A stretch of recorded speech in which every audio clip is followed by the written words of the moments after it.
కాబట్టి దేవుడు మన జీవితాలలో మనలను ఆయన పని కొరకై ప్రత్యేకపరుస్తా వచ్చాడు.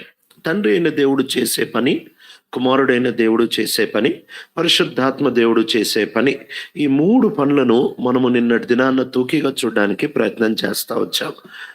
ఈ తండ్రి అయిన దేవుడు మన పక్షంగా ప్రణాళికలు వేస్తా ఉంటాడు. యేసుక్రీస్తు ప్రభువారు మన కొరకై రక్షణని సంపాదించి ఆయన మనల్ని రక్షించి మన కొరకు విజ్ఞాపన చేసే పనిలో ఉంటున్నాడు. పరిశుద్ధాత్మ దేవుడు మన లోపల నివసిస్తూ ఆయన మనకి శక్తిని అందిస్తూ ఆయన మన జీవితాల్లో పరివర్తనని తీసుకొని వస్తూ ఉంటున్నాడు. రక్షణ దగ్గరకు వచ్చేటప్పటికి ఇంగ్లీష్లో చాలా చక్కగా చెబుతా వచ్చారు. The father thought, the son bought, the spirit wrought అన్నారు. అంటే రక్షణలో తండ్రి ప్రణాళిక వేశాడు, కుమారుడు కొన్నాడు, పరిశుద్ధాత్మ దేవుడు రక్షణని మన జీవితంలో చేస్తా వచ్చాడు. కనుక ఈ 3 ప్రాముఖ్యమైన బాధ్యతలని మనము దేవుడు మన కొరకై చేస్తా వచ్చిన దాన్ని మనము పూర్తిగా ఆస్వాదించడం చాలా అవసరం. మనకి త్రిత్వమైన దేవుడు అవసరము, మనకి పూర్తి బైబిల్ కూడా అవసరం, సంఘంలో కూడా ప్రతి ఒక్కళ్ళు అవసరం. ఈ 3 చాలా కీలకమైనవి. దీంట్లో ఏ ఒక్కదాన్ని వదిలిపెట్టినా కానీ మనం సంపూర్ణలము కాలేము. కేవలం తండ్రి మాత్రమే కావాలి అని అంటే నువ్వు రక్షించబడలేవు. కేవలం యేసు మాత్రమే కావాలి, పరిశుద్ధాత్మ దేవుడు అవసరం లేదు అని అంటే నువ్వు క్రైస్తవ జీవితం జీవించలేవు. కేవలం పరిశుద్ధాత్మ దేవుడు మాత్రమే కావాలి అని అంటే సమగ్రమైన క్రైస్తవ జీవితంలోనికి నువ్వు రాలేవు. కనుక త్రిత్వం తండ్రి, కుమార, పరిశుద్ధాత్మ. అందుకే చివరి ఆశీర్వాదం ఇచ్చేటప్పుడు ఏ సంఘములో ఎక్కడ చూసినా చివరి ఆశీర్వాదం ఇచ్చేటప్పుడు సమగ్రహంగానే ఇస్తారు. తండ్రి యొక్క ప్రేమ, కుమారుని యొక్క కృప, పరిశుద్ధాత్మ దేవుని యొక్క ఆదరణ. పౌలు కూడా సమగ్రహంగానే ఆశీర్వాదాన్ని ఇస్తా వచ్చాడు. కనుక ఈ సమగ్రహాన్ని ఎప్పుడు ఈ యొక్క కన్సిస్టెన్సీని మనం ఎప్పుడూ పోగొట్టుకోకూడదు. అంతేకాకుండా మనము లేఖనాల దగ్గరకు వచ్చినప్పుడు కూడా ప్రతి లేఖనము దైవావేశం వల్ల కలిగింది అని అపోస్తలుడైన పౌలు తిమోతికి రాస్తా ఉంటాడు. ఆయన రాస్తున్న చివరి పత్రికల్లో ఒక పత్రిక కదది. పౌలు తిమోతికి రాస్తూ ప్రతి లేఖనం, ఆల్ స్క్రిప్చర్ అని అంటున్నప్పుడు లేఖనాలు అన్నీ ఆయన ఎప్పుడు ఇచ్చాడు అని అంటే అది నీకు అవసరం అన్నప్పుడే ఇచ్చాడు. దీంట్లో నుంచి ఏ పుస్తకం తీయడానికి వీలు లేదు, ఏ సందర్భము మర్చిపోవడానికి వీలు లేదు. ఆయనది చిన్నదే కదా, ఆయనది మైనర్ ప్రాఫిట్సే కదా, ఒక్క అధ్యాయం ఉంటున్న ప్రవక్తలే కదా ఈ ఉపాధ్యాయులు, వీళ్ళు అది పెద్ద ఏమి లెక్కకు వస్తుంది అని మనం తీసేయడానికి వీలు లేదు. ఆయన సమస్తము దైవావేశం వల్ల కలిగించాడు. కాబట్టి లేఖనాలన్నీ ఒక క్రైస్తవుడిని సంపూర్ణం చేయడానికి అవసరము. 65 పుస్తకాలు ఎరిగి 66వ పుస్తకాన్ని గనక నువ్వు వదిలిపెడితే నువ్వు సంపూర్ణతలోనికి రాలేవు. ఎట్లయితే ఓ 10th క్లాస్ పిల్లోడు 6 సబ్జెక్టులుంటే 6 పాస్ అవ్వాలో, లేఖనాలన్నిటినీ సమగ్రహంగా అర్థం చేసుకొని లేఖనాలన్నిటినీ కనీసం లేఖనాల సందర్భాలని, దానిలో ఉంటున్న ఆత్మీయ పాఠాలనన్నా మనము నేర్చుకోగలిగితే మాత్రమే మనం సంపూర్ణతలోనికి వెళ్ళగలము. లేఖనాలలో భాగాలు వదిలేసి సంపూర్ణతలోనికి వెళ్ళడము టోటల్గా అసాధ్యము, పూర్తిగా అసాధ్యమని మనం గమనించాలి. అందుకే ఆనాటి నుండి ఆ సమాజ మందిరాల్లో వాళ్ళకుంటున్న మంచి అలవాటు ఏంటి అని అంటే వాళ్ళు లేఖనాలని వరసగా చదివేవాళ్ళు. అందుకే ఫ్యామిలీ ప్రేయర్లో వరసగా బైబిల్ చదువుతారు. ఎందుకంటే బహుశా కొన్నిసార్లు మందిరాల్లో అది ప్రాక్టికల్గా జరగకపోవచ్చేమో, కానీ కనీసం కుటుంబాలలో అన్న తల్లిదండ్రులుగా వచ్చినప్పుడు వరసగా బైబిల్ చదవడం అలవాటు చేసుకొని ఆ సందర్భాలను చెబితే కానీ మన పిల్లలు క్రైస్తవులుగా, పూర్తి క్రైస్తవులుగా లేక హోల్ క్రిస్టియన్స్గా వాళ్ళు తయారవుతారు. అంతేకాకుండా 3వది, సంఘములో ఏ ఒక్కరిని కూడా మనం తృణీకరించడానికి వీలు లేదు. ఎవరన్నా కానీ గాక మనం సంఘం అంతా కూడా మనకి చాలా అవసరము. సంఘములో వరము లేనోడు, తలాంతు లేనోడు, పెద్దోడు కాదు, పెద్ద పనికొచ్చేవాడు కాదు అని నువ్వు తోసేస్తావు కదా. బహుశా అలాంటి వాళ్ళలోనే జాన్ మార్క్ ఉన్నాడేమో, అలాంటి వాళ్ళల్లోనే పౌలున్నాడేమో, అలాంటి వాళ్ళల్లోనే పేతురున్నాడేమో, మనకి తెలీదు. దేవుడు ఎవరి ద్వారా ఏ కార్యాన్ని జరిగిస్తాడు కనుక సంఘంలో ఆయన పెట్టాడు. ఈ రోజుల్లో ఈ చివరి దినాల్లో ఇంకో చెడ్డ అలవాటు, ఈ చెడ్డ అలవాటుని బట్టే క్రైస్తవత్వం ఇంత అధ్వానపు పరిస్థితికి వచ్చేసింది. చాలా చెడ్డ విషయానికి మనం చేరుకున్నాం. ఏంటది అని అంటే, నాకు సంఘం అవసరం, ఇది అందరం నమ్ముతున్నాం. సంఘానికి నేను అవసరం అనేది మర్చిపోతున్నాం. నాకు సంఘం అవసరం నమ్ముతున్నాము, అయితే సంఘానికి నేను కూడా అవసరము అనే విషయాన్ని మనం గమనించడం చాలా చాలా అవసరం. ఎప్పుడైతే ఒక విశ్వాసి కేవలం సంఘములో నుంచి తీసుకుంటాడు, నేర్చుకుంటాడు, పొందుతాడు, కానీ ఆయన ఇవ్వడు, ఆ వ్యక్తి సంఘానికి నష్టం కలిగించేవాడిగా ఉంటాడు. మన జీవితాల్లో మనము తీసుకునే వారంగా మాత్రమే కాకుండా దేవుడు సంఘంలో ఎందుకు పెట్టాడు అని అంటే, ఓ భక్తుడు ఇలా చెబుతా వచ్చాడు. ఆయన ఆర్ స్టాన్లీ అని ఆయన ఏం చెప్పాడంటే, సండే మనము ఆదివారం ఆరాధనకి వెళ్తాం కదా, ఆదివారం ఆరాధనకి వెళ్ళినప్పుడు మనం ఏమనుకుంటామంటే, ఈరోజు సండే వెళ్ళిపోయాను, నాకు అటెండెన్స్ పడిపోయింది అని అనుకుంటాం. కానీ దేవుడు ఒక క్రైస్తవునికి సండే అటెండెన్స్ ఎప్పుడు వేస్తాడు? నువ్వు వచ్చి పోతే అటెండెన్స్ వేయడు, 3 పనులు చేసిన తర్వాతే సండే అటెండెన్స్ వేస్తాడు అని చెప్పాడు ఆయన. ఏం చెప్పాడంటే, అంటే ఆయన చెప్పిన దాన్ని కొంచెం కలుపుతున్నానులేండి. సరే, ఒకవేళ గనక ఇప్పటికి బహుశా నవంబర్ నెలకు వచ్చేసాము అని అంటే, ఇంచుమించు ఒక 47 ఆదివారాలు అయిపోయి ఉంటాయి. ఇప్పటికీ ఒక 45 ఆదివారాలు ఈ సంవత్సరంలో అయిపోయాయి కదా. మనం దేవుడి దగ్గరికి వెళ్తే, ప్రభు ఏంటి నువ్వు ఒక్క సండే కూడా ఆరాధనకి ఏం మాట్లాడుతున్నావు ప్రభా, 47 ఆదివారాలు వెళ్ళాను కదా అంటే, లేదే, నా అటెండెన్స్ రికార్డులో ఒక్క ఆదివారం కూడా లేదు. అదేంటి ప్రభు, ఒక్క ఆదివారం కూడా లేదంటావేంటి, నేను ప్రతి ఆదివారం వెళ్ళాను కదా అని అంటే, ఆయన అంటాడు, నా అటెండెన్స్లో నేను రిజిస్టర్లో సంతకం పెట్టాలంటే 3 పనులు చేయాలి. ఏం పనులు చేయాలి ఆ మాట చదువుదామా? హెబ్రీయులకి రాసిన పత్రిక 10వ అధ్యాయానికి వస్తున్నాం. ఒక ఆదివారం నీ అటెండెన్స్ దేవుడు వేయాలంటే బైబిల్ చెప్తా ఉంటున్నమాట. హెబ్రీయులకి రాసిన పత్రిక 10వ అధ్యాయము 24, 25 వచనాలు చదువుతారు ఎవరైనా? కొందరు మానుకొనుచున్నట్లుగా సమాజముగా కూడుట మానక ఒకనినొకడు హెచ్చరించుచు ఆ దినము సమీపించుట మరి ఎక్కువగా అలాగూ చేయొచ్చు. ప్రేమ చూపుటకును సత్కార్యములు జరిగించుటకును ఒకనినొకడు పురికొల్పవలనని ఆలోచించము. చాలండి, ఇక్కడ 3 విషయాలు రాస్తా ఉంటున్నాడు. ఒకటి, కూడి రావాలి. ఇది మనం చర్చ అటెండ్ అవుతాం కదా, కూడి రాగం, సంఘానికి మనం కూడి రావడము మంచిదే. రెండోది ఇంకో పని చెప్తున్నాడు. ఏంటి అని అంటే, ఒకరినొకరు పురికొల్పుకొనొచ్చు, ఎంకరేజ్ ఈచ్ అదర్. నువ్వు సంఘం దగ్గరలో పొందడానికి వచ్చావు, మంచిదే. అయితే సంఘంలో అక్కర కలిగిన వాళ్ళు చాలా మంది ఉంటారు. భౌతిక అక్కర ఉంటుంది, ఆర్థిక అక్కర ఉంటుంది, మానసిక అక్కర ఉంటుంది, ఆత్మీయ అక్కర ఉంటుంది. ఈ 4 అక్కర్లు సంఘములో ఉంటున్న వాళ్ళు ఖచ్చితంగా ఉంటారు. ఎవరినన్నా ఒకరిని కలిసి వారిని ఆదరించావా, వారి పురికొల్పావా, ఊరికే వచ్చావు, కూర్చున్నావు, వెళ్ళిపోతున్నావు అని అనుకుంటా ఉంటున్నావా?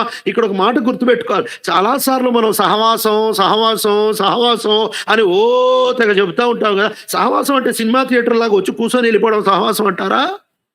మనం మందిరానికి వచ్చేది ఉట్టి వాక్యం వినడానికే కాదు. ఏమనంటే చాలు వచ్చి వినండి, ఇంట్లో ఉండి వినొచ్చుగా, లైవ్లో చూడొచ్చుగా. నీకు ఆన్లైన్ దొరకంది, ఆఫ్లైన్ దొరికేది ఏంటి అంటే సహవాసం అంటే కలిసి కూర్చొని తినడం మాత్రమే కాదు, కలిసి కూర్చొని ఇంకొకళ్ళని ఆదరించడము. ఆ వ్యక్తిని చూసి ఏంటక్క ఈరోజు కొంచెం నీరసంగా ఉన్నారే, బాగలేదా అంటే, అవునమ్మా బాగలేదు, మీకోసం మాట ప్రార్థన చేయనా? ఇది ఆదరణ అంటే. ఓ సహోదరుని కలిసి, "ఏం తమ్ముడు 2 వారాలు రాలేదు" అని అంటే, "అన్న నాకు కొంచెం మానసికంగా ఎందుకో బాధగా ఉంది." అయ్యో 2 వచనాలు తీసి ప్రార్థన చేసి, "ఇదిగో ఇది ఈ వాగ్దానాన్ని కోరుకొని నువ్వు ప్రార్థన చేయి, నేను నీకోసం ప్రార్థన చేస్తా." ఈ మాట చేయకుండా నువ్వు వెళ్ళిపోతే 3 భాగాల్లో నీకు 1 భాగం అటెండెన్స్ మాత్రమే పడింది. ఇంకో 2 భాగాలు అటెండెన్స్ పడనట్టే కదా! కాబట్టి ఒట్టి మందిరం అటెండ్ అవ్వడమే కాదు, ఆరాధన అయిపోయిన తర్వాత సహవాసము అని అంటున్నాం. సహవాసం అంటే కలిసి కూర్చొని వినడం కాదు, కలిసి కూర్చొని తినడం కాదు. సహవాసం అంటే ఏంటో తెలుసా? సహవాసం అంటే పక్కోళ్ళతో కూర్చొని మాట్లాడడం. ఏం మాట్లాడడం? గోంగూర పచ్చడి ఎలా చేస్తారు, కోడి కూర ఎలా చేస్తారు, ఈ చీర భలే ఉంది ఎక్కడ కొన్నారు, ఈ చెప్పులు ఎక్కడ కొన్నారన్నా, మీ ప్లాట్ ఎంత ఈ ముచ్చట్లు కాదు. ఎఫెసీయులకు రాసిన పత్రిక 3వ అధ్యాయంలో చాలా చక్కగా చెప్తా ఉంటున్నాడు. సకల పరిశుద్ధులతో కలిసి దేవుని యొక్క ప్రేమకు ఎత్తు, లోతు, వెడల్పు ఎంతో గ్రహించడానికి ఈ 4 డైమెన్షన్ల దేవుని ప్రేమ అంటే, నువ్వు యేసయ్యను ఎలా అనుభవించావు నాకు చెప్తే, నేను యేసయ్యను ఎలా అనుభవించాను నీకు చెప్తే, మన ఇద్దరిది విని ఇంకోడు నేను యేసయ్యను ఇట్లా అనుభవించాను ఆయన చెప్తే, ఇలా యేసయ్య గురించి పలు కోణాల నుంచి మాట్లాడుకుంటే ఆదరించబడితే ఇది సహవాసము. కనుక మందిరానికి రావడంతో పని అయిపోదు, రావాలి. అంతేకాదు పక్కోడితో ఈ ముచ్చట పెట్టుకోవాలి.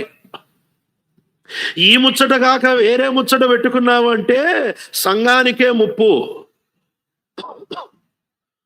అక్కడితో ఆగట్లేదు. 3వ మాట కూడా రాస్తున్నాడు. ఏంటంటే సత్కార్యాలు, గుడ్ డీడ్స్ అనే మాటని చూడొచ్చు. ఈ రోజుల్లో నేను చిన్నప్పుడు సంఘానికి వెళ్ళేటప్పటికి, ఈరోజు సంఘానికి వెళ్తా ఉంటున్నప్పటికీ ఒక పెద్ద తేడాన్ని నేను గమనించాను. మీరు చూసారో లేదో మీ సంఘాల దగ్గర నాకు తెలియదు, కానీ నేను చిన్నప్పుడు చర్చికి వెళ్ళేటప్పుడు, అంటే చిన్నప్పుడు నేను సిఎస్ఐ లూథరన్ చర్చికి వెళ్ళేవాడిని, కానీ నేను చిన్నప్పుడు సిఎస్ఐ లూథరన్కి వెళ్ళేటప్పుడు అక్కడ ఒకటి చూశాను. ఈ రోజుల్లో మన సంఘాల దగ్గర ఇది నాకు అసలు కనపట్లేదు. ఏం కనపట్లేదు తెలుసా? ఆదివారం అయిపోయిన తర్వాత బయటకు వస్తే అడుక్కునే వాళ్ళు ఒకడు ఉండట్లేదు మన దగ్గర. ఎందుకు ఉండట్లేదు అంటారు? వాళ్ళకి బల్ల గుద్దిన నమ్మకం కుదిరింది ఏంటంటే, ఈ సహవాసం వాళ్ళు మాట్లాడతారు కానీ రూపాయి ఎవర్రా, వీళ్ళకంటే గుడి దగ్గరికి వెళ్ళి కూర్చుంటే ఆడన్ని ఎవరినెత్తాడు, ఈడెవర్రా బాబు. మేము ఎంత చిల్లర తీసుకెళ్తే అంత చిల్లర అయిపోయేంత లైన్ కూర్చునే వాళ్ళు ఎందుకు వచ్చేవాళ్ళు తెలుసా? మా చర్చకి నేను చిన్నప్పుడు వెళ్ళే ఆ సిఎస్ఐ సంఘానికి ఎందుకు వచ్చేవాళ్ళు తెలుసా? వీళ్ళు అయిపోయి లోపల ఏం చేస్తారో లేదో మాకు తెలియదు, కానీ బయటకు వచ్చినప్పుడు మాత్రం కూర్చున్నోడికి ఏదో వేస్తారా ఇల్లు అని లైన్ కట్టేవాళ్ళు. మన దగ్గర ఎందుకో లైన్ కట్టట్లేదు. ఈ రోజుల్లో ఈ 3 పనులు చేస్తేనే నీకు ఆదివారం అటెండెన్స్ అంట. ఆ భక్తుడు చెప్తా వచ్చాడు. ఈ 3 పనులు చేస్తేనే, 1 రావాలి, కూడికలో కూర్చోవాలి, పొందాలి. 2 పక్కోడితో యేసు గురించి మాట్లాడి ఆదరించాలి, ఎవడో ఒక్కడినన్నా ఆదరించాలి.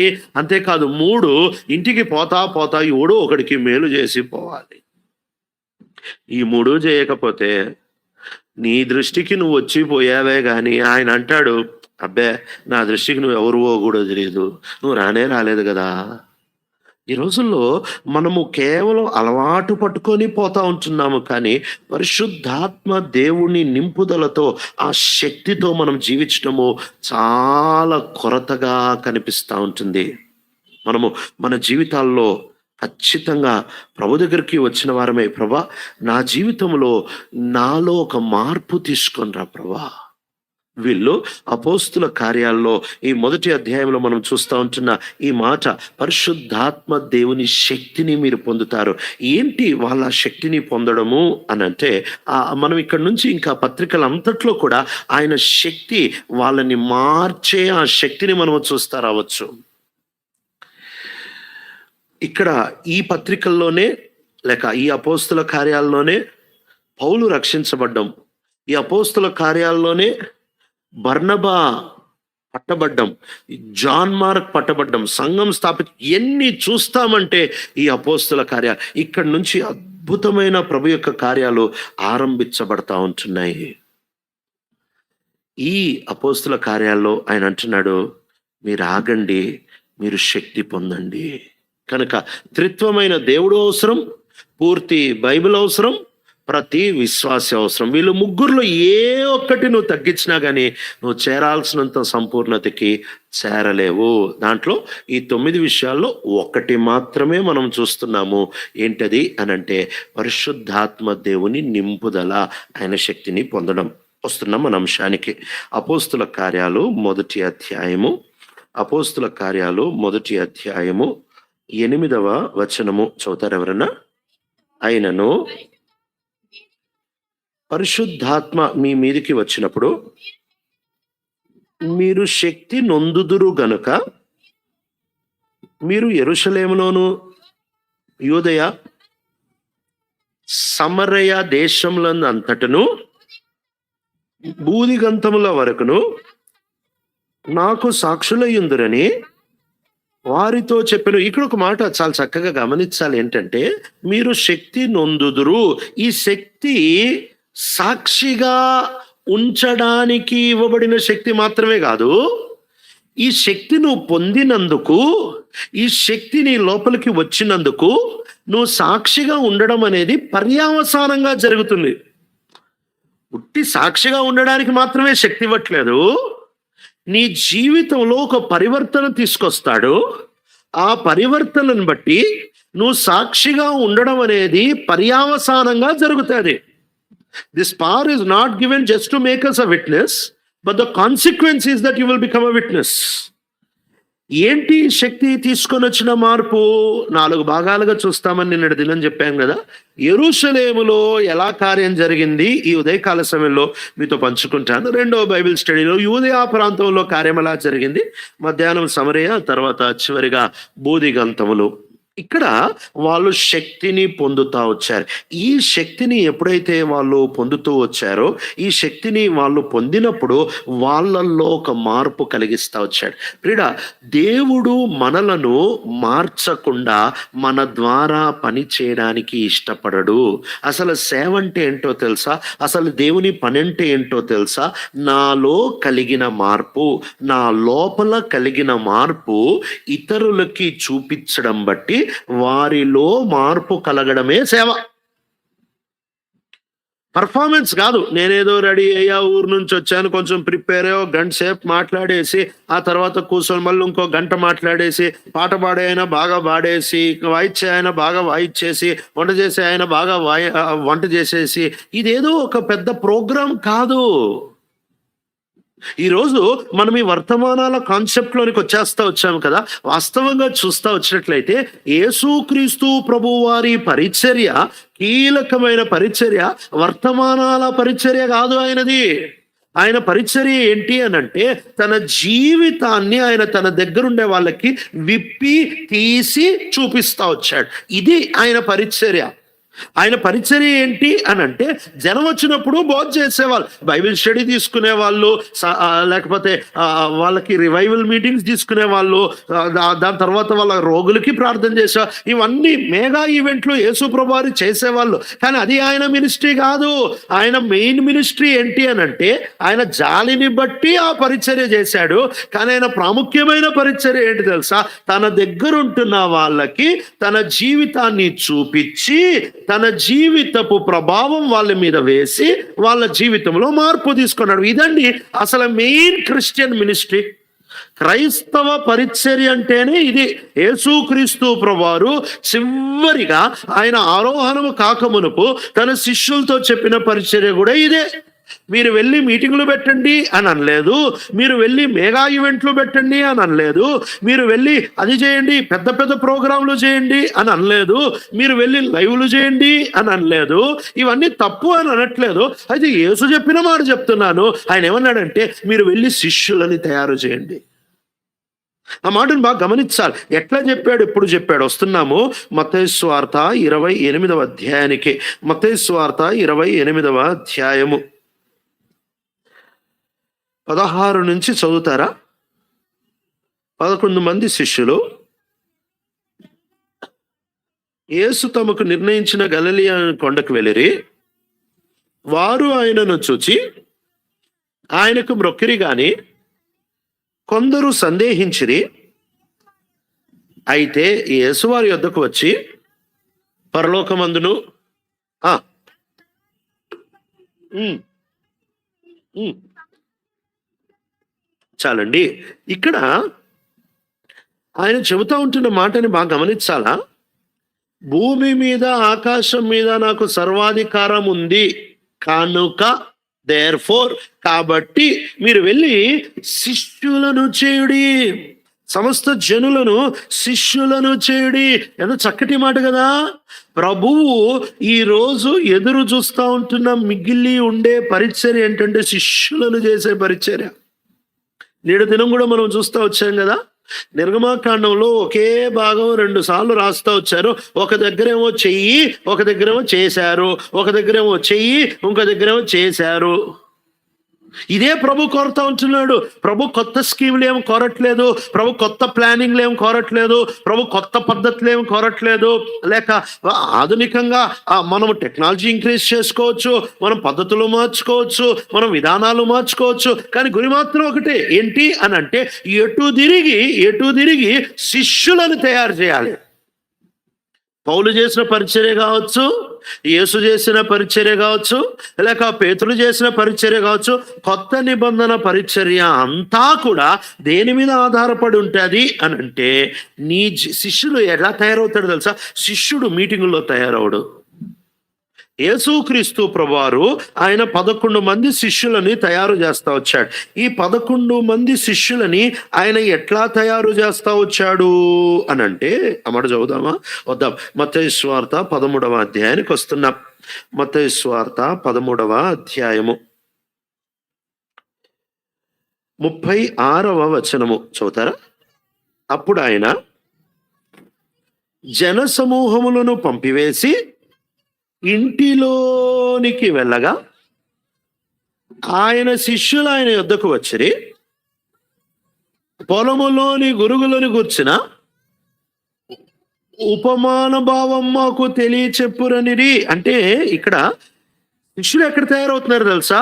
జనం మీటింగ్కి వచ్చి వెళ్ళిపోతున్నారు, కానీ శిష్యులు ఇంట్లో తయారవుతున్నారు. వాళ్ళకి మీటింగ్కి వచ్చిన వాళ్ళకి తేడా ఏంటో తెలుసా. సేమ్ మెసేజ్ అంటారు వాళ్ళు, వీళ్ళు కూడా మీటింగ్లోకి వచ్చాను అంటారు. యేసు ప్రభువారు అదే వర్తమానం చెప్తారు. కానీ వాళ్ళు వినేసిన తర్వాత వాళ్ళు వెళ్ళిపోతారు. వాళ్ళు వెళ్ళిపోయిన తర్వాత యేసు ప్రభువారు ఇంట్లోనికి వెళ్తే ఈ 12 మంది ఇంట్లోకి వచ్చేస్తారు. ఇంట్లోకి వచ్చి యేసు ప్రభు చుట్టూ కూర్చుంటారు. కూర్చొని ఈరోజు ఆ మెసేజ్ చెప్పావు కదా, ఆ ఉపమానం చెప్పావు కదా, విత్తువాని ఉపమానం అర్థం ఏంటి, గురుగుల ఉపమానం అర్థం ఏంటి, ఈ ధననిధి ఉపమానం అర్థం ఏంటి, ఈ యొక్క ఆవగింజ ఉపమానం అర్థం ఏంటి. వీళ్ళు ప్రతీదీ ఆయన దగ్గర నుంచి అడిగి నేర్చుకుంటున్నారు. ఆయనను చూస్తున్నారు. వీళ్ళ క్వాలిఫికేషన్ ఏంటో తెలుసా. ఆ మాట కూడా చదువుదాం. వస్తున్నాం అపోస్తుల కార్యాలు 1వ అధ్యాయానికి. అపోస్తుల కార్యాలు 1వ అధ్యాయం. శిష్యులై ఉండడానికి క్వాలిఫికేషన్ అంట ఇది. 21, 22 వచనాలు చదువుతారా. యోహాను బాప్తిజం ఇచ్చినది మొదలుకొని యేసు మన యొద్ద నుండి పరమునకు చేర్చుకొనిబడిన దినము వరకు ఆయన మన మధ్యలో సంచరించుచున్న కాలం అంతయు మనతో కలిసి ఉన్న వీరిలో ఒకడు, మనతో కూడా ఆయన పునరుద్ధానం గురించి సాక్షి అయి ఉండుట ఆవశ్యకమని. ఏం చేశాడు. విన్నాడు అని రాయలేదు, ఉన్నాడు అని రాశారు. Who has been with us, మనతో ఉన్న వాళ్ళు. మార్క్స్ వార్త 3వ అధ్యాయం 13వ వచనంలో యేసు 12 మందిని పిలుస్తా వచ్చాడు. ఎందుకు పిలుస్తా వచ్చాడంటే తనతో పాటు ఉండడానికి పిలుస్తా వచ్చాడు. ఈరోజు ఆయనతో మనము ఉండే ఈ పని మీద ఉన్నామా అని, ఆయనతో మనము ఉండే పని మీద ఉన్నామా. శిష్యులు ఎప్పుడు తయారవుతారో తెలుసా. శిష్యులు ఎప్పుడు తయారవుతారంటే ఆ వ్యక్తిని నీతో పాటు పెట్టుకొని నీ లైఫ్ని ఆ వ్యక్తికి చూపించినప్పుడు, నీ జీవితాన్ని ఆ వ్యక్తికి చూపించినప్పుడు, ఆ వ్యక్తి నీ జీవితాన్ని చూస్తూ చూస్తూ చూస్తూ ఎప్పుడైతే ఆ వ్యక్తి నీలో మార్పుని గమనిస్తాడో ఆ వ్యక్తి కూడా నీలాగా అవ్వాలి అని ఆశపడతాడో అది శిష్యులుగా తయారు చేయడం అంటే. యేసు ప్రభువారు మనల్ని పిలిచింది ఈ పని కొరకు. ఈ రోజుల్లో పని ఎందుకు జరగట్లేదో తెలుసా. మనం విపరీతంగా ఏదో చేసేయాలనుకుంటాం, ఏమీ అవ్వదు. ఇక్కడ నిలబడిన నాకు బాగా తెలుసు. ఏంది తెలుసా? అంటే అనుభూతితో చెప్తున్నాను ఈ మాట. అంటే ఇక్కడ సంగతి నాకు తెలీదు గానీ, మా స్థానిక సంఘం సంగతి చెప్తున్నాను. నేను ఒక గంటన్నర గొంతు చించుకొని వర్తమానం చెప్తే, జాగ్రత్తగా చూసే వాళ్ళలో 30 మందికే 30% అర్థమవుద్ది. మిగిలినోళ్ళంతా భలే యాక్షన్ చేస్తారు. తలెక్కువ ఊపే వాళ్ళకి అసలు అర్థం కాదు. నిజం. ఇది అంత ధీమాతో ఎలా చెప్తున్నాను అనంటే, అయిపోయిన తర్వాత మా దగ్గర బ్రేక్‌ఫాస్ట్ ఉంటది. మాకు పొద్దున్నే ఉంటది ఆరాధన. 7-9:30కి 10 గంటలకి అయిపోయిన తర్వాత మాకు పొద్దున్న బ్రేక్‌ఫాస్ట్ ఉంటది. బ్రేక్‌ఫాస్ట్ తినేటప్పుడు ఎవరి దగ్గరికైనెళ్ళి, "ఒరేయ్! నీకేం అర్థమైందిరా?" అంటే, "భలే చెప్పారన్న." అంతొద్దులే గాని ఏం అర్థమైంది? ఈ భలే అనంగానే ఈడికేం అర్థం కాలేదని అర్థమైపోద్ది మనకి. ఆ తర్వాత నాకర్థమైంది, ఇక్కడి నుంచి చెప్పే మాట అసలు అర్థం చాలా మందికి అర్థం గాదు. ఒకవేళ అర్థమైనా చెప్పులేసుకునే వరకే ఉంటాది. చెప్పులేసుకోంగానే వదిలిపోద్ది. చెప్పులేసుకోంగానే ఇక్కడ పని అయిపోయింది. ఏమి అందరి సంగతి చెప్పట్లేదు సుమి. కొంతమంది మంచి మంచి స్థలంలో, మంచి పొలంలో పడ్డ విత్తనాలుంటారు. వాళ్ళు వేరే సంగతి గాని. కానీ ఎంత తోడనా గాని గాక వాడితో వ్యక్తిగతంగా కూర్చొని మాట్లాడిన తర్వాత 10 రోజులు కాదు 20 రోజులు అయిపోయిన తర్వాత కూడా వాడి దగ్గరికెళ్ళి, "అరే! మొన్న నీకు చెప్పింది ఏంట్రా?" అనంటే, "ఇది చెప్పారు అంకుల్" అని చెప్తాడు. కొత్త నిబంధన పరిచర్య ఇలాంటి పరిచర్య. కూర్చొని మన జీవితాన్ని ఇంకోడి మీద వేయడం, ఇంకోని మీద మన జీవితాన్ని చూపించడం. అందుకనే పౌలు తెస్సలోనికలకి రాస్తూ ఈ చాలా చక్కటి మాట చెప్తా ఉంటాడు. ఏం చెప్తాడు అనంటే, ఆ మాట చదువుదాం. తెస్సలోనికలకి రాసిన మొదటి పత్రిక, తెస్సలోనికలకి రాసిన మొదటి పత్రిక, మొదటి అధ్యాయము 5వ వచనం చదువుతా. ఏలయనగా దేవుని వలన ప్రేమించబడిన సహోదరులారా, మీరు ఏర్పరచబడిన సంగతి అనగా మా సువార్త శక్తితోను పరిశుద్ధాత్మతోను సంపూర్ణ నిశ్చయత, అంటే తెలుగు బైబిల్లో నిశ్చయత అని ఉంటుంది. ఇంగ్లీష్ బైబిల్ అయితే కన్విక్షన్ అని ఉంటుంది. అంటే ఒప్పుకోలుతోను. చదవమ్మా. ఆ ఆ ఆ ఆ మాట కూడా ఇంగ్లీష్‌లో కొంచెం వేరుగా ఉంది. ఇంగ్లీష్‌లో ఏమని ఉంటదంటే, "you know how we lived among you." మేము మీ మధ్యలో ఎట్లా బ్రతికామో మీరు చూశారు. 2వ అధ్యాయంలో ఈ మాట అంటున్నాడు. 2వ అధ్యాయము లో ఆయన మూడు విధానాలుగా తనను తాను పోల్చుకుంటా ఉంటున్నాడు. ఒకటి, మేము మీకు భారం కాలేదు, పిల్లల్లాగా అమాయకంగా మేము మీకు సేవ చేశాము అని అంటాడు. ఆ తర్వాత 7వ వచనంలో అంటాడు, మేము తల్లిలాగా మీకు చాలా జోపానంగా జాగ్రత్తగా మీతో వ్యవహరించాము అని అంటాడు. ఆ తర్వాత అంటాడు, మేము తండ్రిలాగా నీకు బోధించుకుంటూ వచ్చాము అని అంటాడు 11వ వచనంలో.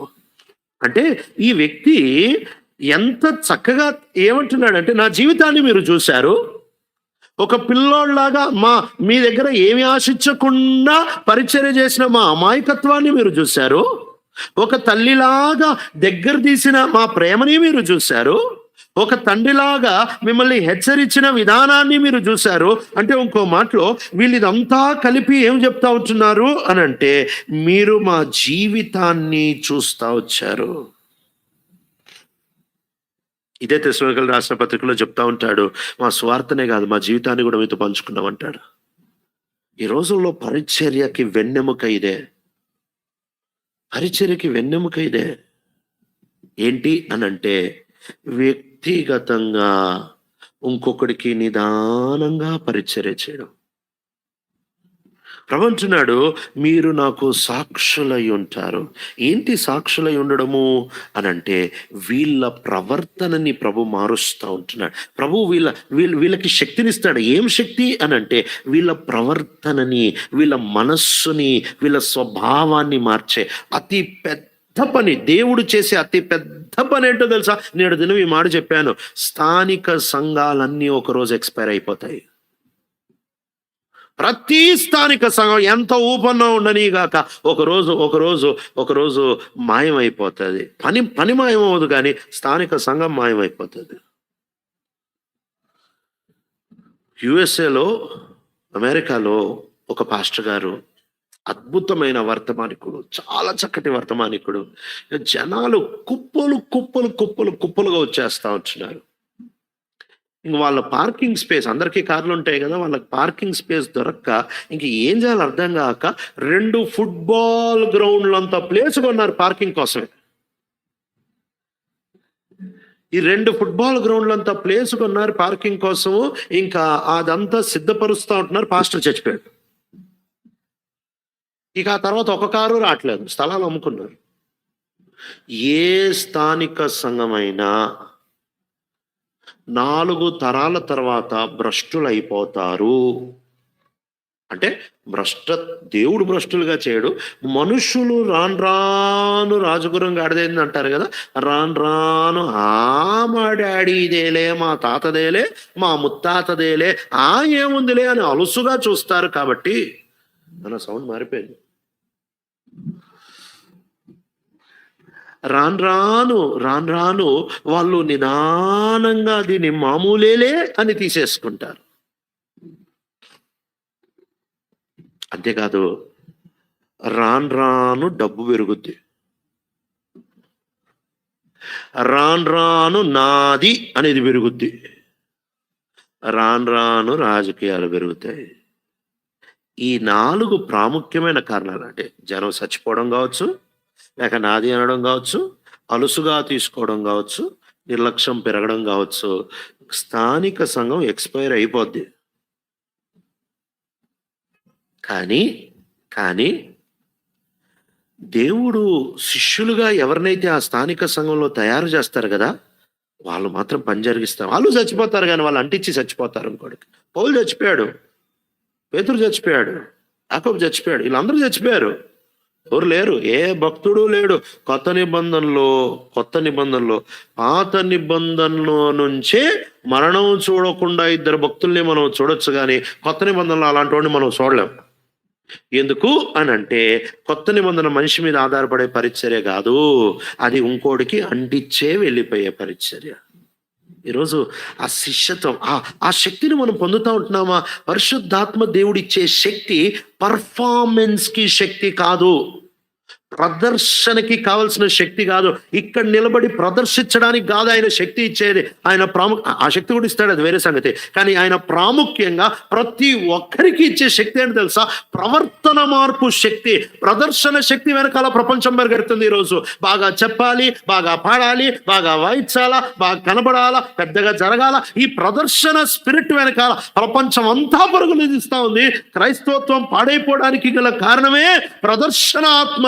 అయితే పరిశుద్ధాత్మ దేవుడు మనకి శక్తినిచ్చేది ప్రదర్శించడానికి కాదు, ప్రవర్తన మార్చుకోవడానికి. మన స్వభావం, మన నైజం, మన గుణం, మన ఆశలు, మన అభిలాషల్ని మార్చడానికి ఈ శక్తితో ఆయన నింపుతా వస్తాడు. యెరూషలేములో సంఘం ఆరంభం అవడానికి గల కారణము ఆ శిష్యులు, ఆ 120 మంది, ఆ తర్వాత 12 మంది, అంటే 11 ఉన్నారు. మత్తయాన్ని వాళ్ళు కోరుకుంటూ వచ్చారు, 12 మంది అవుతూ వచ్చారు. ఈ 12 మందిలో ఆయన ప్రవర్తన మార్పు తీసుకొని వచ్చాడు. ఆయన వారి స్వభావాన్ని మారుస్తూ వచ్చాడు, వారికి వెలిగింపు దయచేస్తూ వచ్చాడు. అందుకే యెరూషలేములో సంఘం ఆరంభమైంది. ఏంటా మార్పు? చాలా ఉన్నాయి మార్పులు. ఒక 3 తూకిగా సమయం అనుసరిస్తే ఒక 3 మీ ముందు పెట్టడానికి ప్రయత్నం చేస్తాను. వాళ్ళల్లో ఆయన తీసుకొని వచ్చిన మొదటి మార్పు, అపోస్తుల కార్యాలు 2వ అధ్యాయానికి వస్తున్నాం. అపోస్తుల కార్యాలు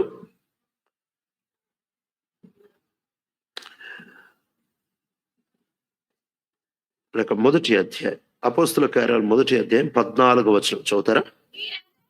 వీరందరూ వీరితో కూడా కొందరు స్త్రీలను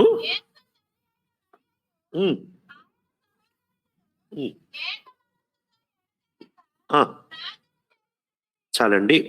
వీళ్ళు ఎన్ని రోజుల నుంచి ప్రార్థన చేస్తూ ఉంటున్నారంటే, ఈ అపోస్తుల కార్యం 1వ అధ్యాయంలో ఎడతెక్కకుండా ప్రార్థన చేస్తాడు. 10 రోజులు ప్రార్థన ఇది. ఎందుకంటే యేసుక్రీస్తు ప్రభువారు 40 దినాలు ప్రత్యక్షమై ఆయన ఆరోహణం అయిపోతా వచ్చాడు. పెంతెకోస్తు దినం అంటే 50వ రోజు. 40 రోజుల తర్వాత వీళ్ళు ప్రార్థన చేయడం మొదలు పెడతా వచ్చారు. 10 రోజులు ప్రార్థన, కొంచెం అటు ఇటు, అంటే 10 లేక 10 కంటే తక్కువే. సరే, మెట్టుకి వీళ్ళు ఏకముగా కూడొచ్చి ప్రార్థన చేస్తా ఉంటున్నారు. అప్పుడు పరిశుద్ధాత్మ దేవుడు వీళ్ళపై దిగి వస్తా వచ్చారు. సరే, ఈ మాట ఇలా చెప్తే తప్పుగా అర్థమవుతుందేమో. వాళ్ళు ప్రార్థన చేయుచుండగా పరిశుద్ధాత్మ దేవుడు దిగొచ్చాడు అన్నట్టు బైబిల్ మనకి చెప్పదు, కానీ వాళ్ళు ప్రార్థన చేయుచున్నారు. ఆ తర్వాత పేతురు లేసి వాళ్ళ ప్రార్థన ఆపి, మరి ఒట్టి ప్రార్థన చేయడం కాదురా, మనం ఒక ప్రాముఖ్యమైన విషయాన్ని మర్చిపోయామే అని చెప్పి లేఖనాలు ఒక పని చెప్తున్నాయి. ఆ పని చేయకుండా మనం ఎందుకు ప్రార్థన చేస్తున్నాం? బైబిల్ చెప్పింది చెయ్యకుండా ఒట్టి ప్రార్థన అనేది వేషధారణ. బైబిల్ చెప్పేది చెయ్యకుండా ఒట్టి ప్రార్థన మాత్రమే చేస్తామంటే వేషధారణ. ఒకవేళ గనక నేను మా 4 గోడల మధ్యలో కూర్చొని సంఘమంతటిని పట్టుకొని, ప్రభా బీదర్లో ఉంటున్న వాళ్ళని మార్చండి ప్రభా, రక్షించండి ప్రభా, రక్షించండి ప్రభా అని ప్రార్థన చేస్తున్నా, కానీ బయటకు పోతే తంతారు, కొడతారు, చంపుతారు, కోర్టు కేసులు అవుతాయి, జైల్లో కూర్చోబెడతారనే భయంతో స్వార్థ చేయకుండా తలుపులు వేసుకొని ప్రభా రక్షించు రక్షించు రక్షించు అంటే వేషధారణ. నేను ఇంకోటి రక్షణ కొరకు ప్రార్థన చేస్తున్నాను అన్నప్పుడు, వీలున్నప్పుడు మర్యాదగా వెళ్ళి సువార్త చెప్పాలి. అప్పుడు నా ప్రార్థన నిజమైన ప్రార్థన. చాలాసార్లు మన ప్రార్థనకి మనమే జవాబు అనే మాట గుర్తు, ప్రతిసారి కాదు కానీ చాలాసార్లు మన ప్రార్థనకి మనమే జవాబు. నీ ప్రార్థనకి నువ్వు జవాబు అవ్వడానికి ఇష్టపడకపోతే అలాంటి ప్రార్థన నువ్వు చేయడం వ్యర్థం. ఒకవేళ కనుక ఉదాహరణకి ఒక పని జరుగుతూ ఉంది, ఒక మీటింగే ఉందనుకుందాం, లేక ఒక మందిర పని జరుగుతూ ఉంది. ఆ మందిర పని జరుగుతూ ఉంటున్నప్పుడు సంఘంలో నువ్వు భలే ప్రార్థన చేస్తూ ఉంటున్నావు. సంఘ ప్రార్థనలో ఏమనంటే, ప్రభా చాలా అక్కర్లు ఉన్నాయి ప్రభా, ఈ అక్కర్లు అద్భుతంగా తీర్చు ప్రభా. ఇప్పుడు వస్తాయి చూడు రెఫరెన్స్లు, బాబా సర్వ కృపానిధియగు దేవుడు తన సకల మహిమైశ్వర్యులోంచి మీ ప్రతి అక్కర తీర్చునుగాక అని రాసిపెట్టావు కదా ప్రభా. రహస్య స్థలముల్లో ఉంటున్న ధననిధి తీసిస్తానన్నావు కదా ప్రభా. ఏ కొరత లేకుండా చూసుకుంటా అన్నావు కదా ప్రభా. దేవుడు అంటాడు, నోరు మూసుకొని బ్యాంకులో డబ్బులు ఉన్నాయి కదా తీసుకొని నువ్వు ఇదేమో. ఇలాంటి ప్రార్థన వేస్ట్ ప్రార్థన, పనికి మాలిన ప్రార్థన ఆపే. ఇలాంటి ప్రార్థన చేయడం పెద్ద వేషధారణ, ఇదో పెద్ద ట్రెండ్ అయిపోయింది ఈ రోజుల్లో. నా ప్రార్థనకి నేను జవాబు అవ్వగలిగినప్పుడు నేను జవాబు అవ్వాలి. ఒకవేళ గనక నేను ఒక అక్కర కొరకు ప్రార్థన చేస్తా ఉంటున్నాను, ఆ అక్కరికి కావాల్సింది నా దగ్గర ఉండి నేను ఇవ్వకుండా ప్రార్థన చేయడం తప్పు. నేను ఒక పని చేయగలను, ఆ పని చేయగలిగి ఉండి ఆ పని చేయకుండా ప్రభా అక్కర తీర్చు, ఈ పెద్ద వేషధారణ. ఇవ్వలేనోడు చేయలేనోడు ప్రార్థన చేసి ఇవ్వలేకపోతే వేరే సంగతి, కానీ ఇవ్వగలిగినోడు ప్రార్థన చేసిన తర్వాత ఖచ్చితంగా ఇవ్వాలి. లేకపోతే తన ప్రార్థనని తానే కొట్టేసుకుంటున్నాడు, కూర్చున్న కొమ్మను తానే నరుక్కుంటున్నాడు. అది పెద్ద వేషధారణ. యేసుక్రీస్తు ప్రభువారు కూడా చెప్తా వచ్చారు, కోత విస్తారంగా ఉంది, పనివారు కొద్దిగా ఉన్నారు, కనుక కోత యజమానుడిని ప్రార్థన చేయండి, ప్రభా పనివారిని పంపించు అని ప్రార్థన చేయమన్నాడు. వీళ్ళు ఎప్పుడైతే ఆ మాట ప్రార్థన చేశారో, కొన్ని దినాలు అయిపోయిన తర్వాత లేక కొన్ని మాసాలు అయిపోయిన తర్వాత ఎవరైతే ప్రార్థన చేశారో వాళ్ళని మీరేరా పనోళ్ళు పోండి అంటే వెళ్తా వచ్చారు. కొంతమంది సువార్థికుల కోసం ప్రార్థన చేస్తారు కానీ పక్కోడికి చెప్పరు. కొంతమంది ప్రభా అక్కర్లు తీర్చు అని అంటారు, బిల్డింగ్ మీద బిల్డింగ్ వేస్తారు. కానీ విచిత్రం, విషాదం ఏంటంటే యేసు ప్రభు వస్తున్నాడు, యేసు ప్రభు వస్తున్నాడు అని మనం చెబుతాము. మన జీవితాల్ని చూసిన ఎవడు ఆ మాట ఒప్పుకోడు. ఎందుకు అనంటే, ఈడు కూడబెట్టే రేంజ్ చూస్తే ఈడు పోయేటట్టు లేడు, లేక ఆయన వచ్చేటట్టు లేడు. ఈ రెండిట్లో ఏదో ఒకటి వాస్తవం. ఆయన వచ్చేటట్టు లేడు, లేక ఈడు పోయేటట్టు లేడు. అందుకే ఇంత భలే కూడబెట్టుకుంటున్నాడు. వెళ్ళిపోయాడు, ఎందుకు కూడబెట్టుకుంటాడు? వెళ్ళిపోయాడు ఖర్చు చేసుకుంటాడు, కానీ వెళ్ళిపోయాడు కూడ ఎందుకు పెట్టుకుంటాడు? ఈ రోజుల్లో మనం ఏం చేస్తున్నామో మనకే సంబంధం లేకుండా పోతా ఉంది కదా. అందుకే వీళ్ళు ఒట్టి ప్రార్థన చేయట్లేదు. అపోస్తల కార్యం 1వ అధ్యాయంలో ఎప్పుడు అనుకోవద్దు ఈ మాట, వాళ్ళు ఒట్టి ప్రార్థన చేయంగా పరిశుద్ధాత్మ దేవుడు వచ్చాడు కాదు. వాళ్ళు ప్రార్థన చేస్తా వచ్చారు. మనం చదువుతా వచ్చిన వచనం, వాళ్ళు ఏకంగా కూడొచ్చి ప్రార్థన చేస్తా ఉంటున్నారు. వాళ్ళు ఎప్పుడైతే ప్రార్థన చేస్తా ఉంటున్నారో 14వ వచనంలో, 15వ వచనంలో పేతురు లేచి, అయ్యా ఒక్క నిమిషం ఆపండి అయ్యా, ప్రార్థన భలే చేస్తున్నాం కానీ మనం ఒక పని చేయకుండానే ప్రార్థన చేస్తున్నాం. వాక్యం చెబుతుంది కదా, 12 మందిలో ఒకడు వెళ్ళిపోయాడు, వాడు ఉద్యోగం ఇంకోటికి ఇవ్వమని కీర్తన గ్రంథం చెప్తుంది కదా. మనం యూదా ఇస్కరియోతుకి బదులు ఇంకోటిని పెట్టకుండా ప్రార్థనలు చేస్తా ఉంటున్నాం, ఆపండి ప్రార్థన అని చెప్పి వాక్యానికి విధేయత చూపించడం మొదలుపెట్టారు. నువ్వు నీ ప్రార్థనకి ఆటంకం ఏంటి అని అంటే, వాక్యానికి అవిధేయత ఎక్కడైతే చూపిస్తా వచ్చావు అది నీ ప్రార్థనకి ఆటంకము. ముందు వాటిల్ని సరి చేసుకో, ఆ ఏరియాల్ని సరి చేసుకో. ఆ ఏరియాలో నువ్వు మారడానికి ఇష్టపడు, అప్పగించుకోవడానికి ఇష్టపడు, ప్రభు చేతిలో పెట్టేసుకోవడానికి ఇష్టపడు. బహుశా యోసేపు కూడా మరియ గురించి ఇదే ప్రార్థన చేస్తూ ఉంటున్నాడేమో. ప్రభా ఈమె గర్భవతి అట్టేందో తెలియదు కానీ ఈమెకి సేఫ్ డెలివరీ ఇవ్వు ప్రభా, ఈమె మాత్రం నాకు వద్దు ప్రభా, నేను ఈమెను డివోర్స్ చేసుకుంటాను, నాకు సంసారమే వద్దు ప్రభా. ఈ క్రిస్మస్ సీజన్లో తెగ చదువుతూ ఉంటారు ఈ మాటలు కదా. మెట్టుకి ప్రభా ఈమెకి ఆరోగ్యం బాగా పెట్టు ప్రభా, గైనిక్ ప్రాబ్లమ్స్ రాకుండా సాయం చేయి ప్రభా, నార్మల్ డెలివరీ అవడానికి సాయం చేయి ప్రభా, కానీ నాకొద్దు ప్రభా, నేను డివోర్స్ ఇస్తా అంటే అంతొద్దు, నువ్వు మర్యాద పెళ్లి చేసుకో. నీ ప్రార్థనకి నువ్వు జవాబు కావాలి. వీళ్ళు ముందు ప్రవర్తనని సరి చేసుకునే కార్యక్రమంలో ఉన్నారు. వాక్యానికి చూపించగలిగిన విధేయతని వాళ్ళు చూపిస్తూ ఉంటున్నారు. ఆ తర్వాత 2వ అధ్యాయంలో పరిశుద్ధాత్మ దేవుడు వచ్చినట్టు మనం చూడొచ్చు. పరిశుద్ధాత్మ దేవుడు రావడానికి వట్టి ప్రార్థనే కాదు, వాక్యానికి విధేయత చూపించడానికి ఇష్టపడాలి. నా లైఫ్లో నేను ఇలాంటి చాలా మందిని కలిసాను, బహుశా మీరు కూడా కలిసే ఉంటారేమో.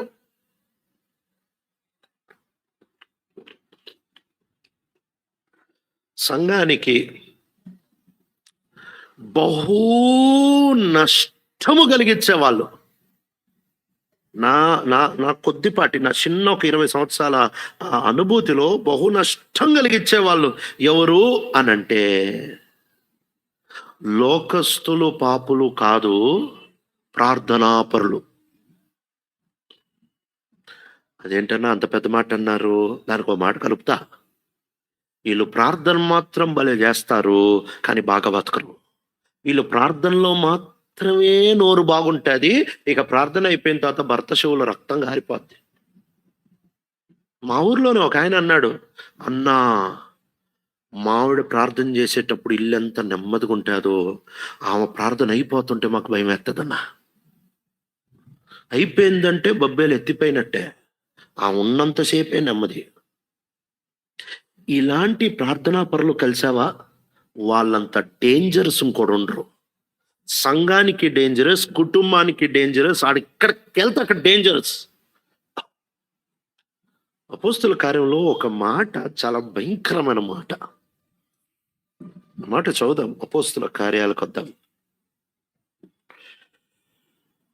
8వ అధ్యాయం 3వ వచనం చదువుతారా?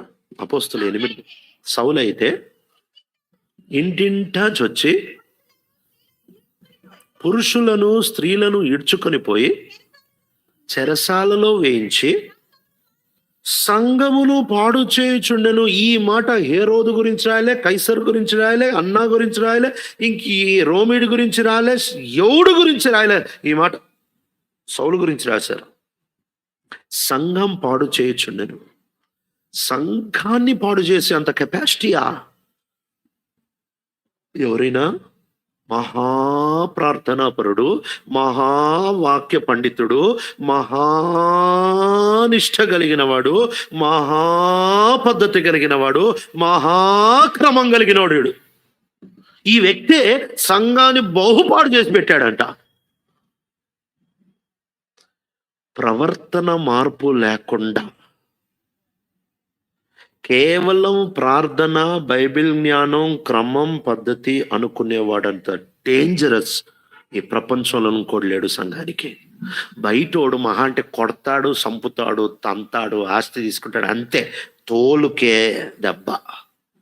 కానీ ఈ ఈ ఈ మహా ఓవర్ ప్రార్థన చేస్తూ ప్రవర్తన, నోటి మీద కంట్రోల్ ఉండదు, కంటి మీద కంట్రోల్ ఉండదు, మాట మీద కంట్రోల్ ఉండదు, గర్వానికి కంట్రోల్ ఉండదు. వీళ్ళు చాలా డేంజరస్ అని గుర్తుపెట్టుకో. అందుకే ఈ మొదటి అధ్యాయంలో చక్కటి విరుగుడు పేతురు తీసుకున్న ఒట్టి ప్రార్థన కాదు, ప్రార్థనతో పాటు వాక్యానికి విధేయత. అప్పుడు రెండవ అధ్యాయంలో పరిశుద్ధాత్మ దేవుడు వారిపై దిగి వస్తా వచ్చారు. పరిశుద్ధాత్మ దేవుడు వారిపై దిగి వస్తా వచ్చినప్పుడు వారు శక్తి పొందుతారు అని బైబిల్ చెప్తా ఉంది కదా. వాళ్ళు ఏమి శక్తి పొందుతా వచ్చారు అని అంటే, అంతకు ముందు లేని శక్తి వాళ్ళల్లో ఇప్పుడు పొందుతా వచ్చారు. ఈ శక్తి అని అంటే ఏదో ప్రదర్శించడానికి శక్తి కాదని చెప్తున్నా. నువ్వు సాక్షి ఉండడం దీని పర్యావసానం. కానీ ఈ శక్తిని ప్రాముఖ్యంగా ఇచ్చింది ఉట్టి సాక్షి ఉండడానికి, ఉట్టి సేవ కోసం కాదు, నీ ప్రవర్తన మార్పు కోసం ఇచ్చా. ఏంటి మొదటి ప్రవర్తన మార్పు అని అంటే, వీళ్ళల్లో ఐక్యత కలిగింది. అప్పటి వరకు వీళ్ళ బతుకులు ఎట్లుండేవంటే, ఆ మాట చదివితే బాగుంటుంది. లూకా సువార్త 9వ అధ్యాయానికి వస్తుంది. లూకా సువార్త 9వ అధ్యాయం 46వ వచనం చదువుతారా? తమలో ఎవడు గొప్పవాడు అని వారిలో తర్కము పుట్టగా. చాలండి, ఈ తర్కం ఎప్పుడు పుట్టింది? వీళ్ళు ఎవడు గొప్ప అనే ఈ ఆర్గ్యుమెంట్ ఎప్పుడు మొదలు పెట్టారు తెలుసా? మీరు వేరే సువార్తల్లో కూడా ఇదే మాట చూడొచ్చు. ఎప్పుడు మొదలు పెట్టారంటే, రూపాంతరం కొండ అయిపోయిన తర్వాత మొదలు పెట్టారు. ఎందుకు రూపాంతరం కొండ అయిన తర్వాత మొదలు పెట్టారు అని అంటే, ముగ్గురు మాత్రమే పైకి వెళ్ళారు, 9 మంది కిందుండిపోతా వచ్చారు. ఈ ముగ్గురు పైకి వెళ్ళిన తర్వాత వీళ్ళు ఆడ చూసింది మిగిలిన 9 మందికి చెప్పుంటారు. ఏంటంటే, ఇదిగో ఆడ కొండ మీద యేసు ప్రభు రూపాంతరం చెందాడు, ఆయనతో పాటు 2 వచ్చారు. మోషే వచ్చాడు, ఏలియా వచ్చాడు. మరి యెషయా ఉన్నాడుగా, ఇర్మియా ఉన్నాడుగా, మీకా ఉన్నాడుగా, నాహూం ఉన్నాడుగా, దానియేలు ఉన్నాడుగా, యోబు ఉన్నాడుగా, వీళ్ళు ఎవరు రాలేదు అని అంటే, ఆడ గొప్ప తక్కువ ఉందేమో. అప్పటి నుంచి స్టార్ట్ అయింది, ఎవడురా గొప్ప మనలో అని. ఇక వీళ్ళల్లో గొప్ప అనే ఈ పిచ్చి పట్టేస్తా వచ్చింది. పరిశుద్ధాత్మ దేవుడు ఎప్పుడైతే వీరిపై దిగి వస్తా వచ్చారో మొట్టమొదటిది పిచ్చి తీసేశాడు. ప్రవర్తనలు ఈ అద్భుతమైన మార్పును తీసుకొని వచ్చాడు. ఏంటంటే, నేను గొప్ప నువ్వు గొప్ప కాదు, యేసు కనిపిస్తున్నంతసేపు చాలు. నేను గొప్ప అయితే ఏంటి, కాకపోతే ఏంటి, ఏమీ లేదు కదా. నేను దినం ఈ మాట మళ్ళీ మళ్ళీ చెబుతా వచ్చాను. ఆరాధన అనంటే గర్వము విరగడము, కిరీటము కింద పెట్టడము, ప్రేమని బలిపీఠం మీద పెట్టడం, గుండె పగిలిపోవడం. ఆరాధన అంటే నీ పాపాన్ని ఒప్పుకోవడము, నీ కిరీటాన్ని కింద పెట్టడం, నీ ప్రేమని బలిపీఠం మీద పెట్టడం, గుండె విరిగిపోవడం. ఇది ఆరాధన అంటే. ప్రభుని చూసిన ప్రతిసారి ఇలాంటి ఆరాధనలే పుడతా వచ్చాయి. అలవాటు, ఆచారం చొప్పున 2 నేర్చిన పదాలు, లేక పక్కోడి దగ్గర నుంచి విన్న పదాలు, వర్తమానం నుంచి ఏరుకున్న పదాలు తిరిగి మళ్ళీ ఆయనకి ఇచ్చేయడం ఆరాధన కాదు. ఆరాధన అంటే నీ ప్రవర్తన ఆయన సన్నిధిలో మారడము. వీళ్ళలో ఒక మార్పు వచ్చింది. అప్పటి వరకు నేను గొప్ప నువ్వు గొప్ప అని వాదించుకుంటూ బ్రతుకుతున్న వీళ్ళు ఇప్పుడు ఎలా తయారవుతా వచ్చారంట? పరిశుద్ధాత్మ దేవుడు వచ్చినప్పుడు ఫస్ట్ టైం వీళ్ళ జీవితాల్లో ఈ మహాైక్యతని చూడొచ్చు. వస్తున్నాం అపోస్తుల కార్యాలు 2వ అధ్యాయానికి. ఇప్పుడు పరిశుద్ధాత్మ దేవుడు వీరిపై వస్తా వచ్చారు. ఇప్పుడు వీళ్ళ ప్రవర్తన ఎలాగుంది? అపోస్తుల కార్యాలు 2వ అధ్యాయము 14వ వచనం చదువుతారు ఎవరైనా? అయితే పేతురు